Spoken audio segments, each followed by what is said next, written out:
आज का जो प्रतिपाद्य विषय है वह है भक्ति। इस संत मत सत्संग के द्वारा ज्ञान योग युक्ति ईश्वर भक्ति का प्रचार होता है और ईश्वर की भक्ति में तीन बातों की मुख्यता प्रधानता है, वह है स्तुति, प्रार्थना और उपासना। इन तीनों में से किसी एक को निकाल देने पर भक्ति पूरी नहीं होती। अतः भक्त साधक इन तीनों को अनिवार्य रूप में क्या करते हैं, इस वास्ते कहा भक्ति निसेनी मुक्ति की संत चढ़े सबधाय, जिन जिन मन आलस किया जन्म जन्म पछताए। पश्चाताप न करना पड़े, अंतिम यह संदेशा लेकर के कहा भक्ति मार्ग, भक्ति का मार्ग कितना सूक्ष्म है, बारीक है।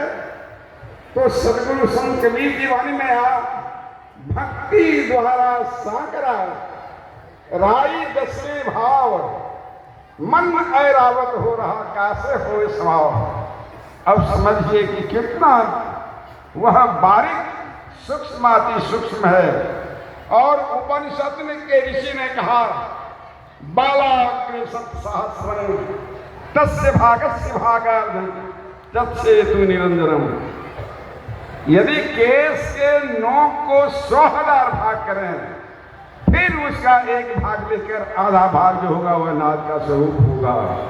यह बिंदु और नाद की उपासना संत मत का प्रतिपाद्य विषय है। इस बिंदु और नाद की उपासना जो अपने जीवन में उतार लेते हैं उनका जीवन साधारण जीवन है, उनका जीवन धन्य और महान हो जाता है। इसी बात से अभी अभी हम लोगों ने अपनी उपस्थिति लेकर के भक्ति के बारे में सुना है। और भक्ति होता है सकाम भक्ति और निष्काम भक्ति। सकाम भक्ति जो है बंधन का और निष्काम भक्ति है कोई कामना नहीं है।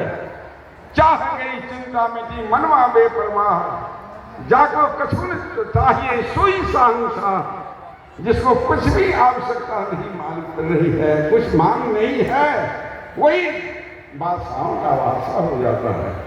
इस वास्ते आप आज 3 दिनों से सुन रहे हैं और अभी तो अंतिम समय है और अंतिम उपदेश लेकर के जाएं और अपने अपने घरों में नित्य नियमतः स्तुति, प्रार्थना और उपासना ठीक ठीक करेंगे तो आपका घर जो है वह मंदिर सा दिखेगा।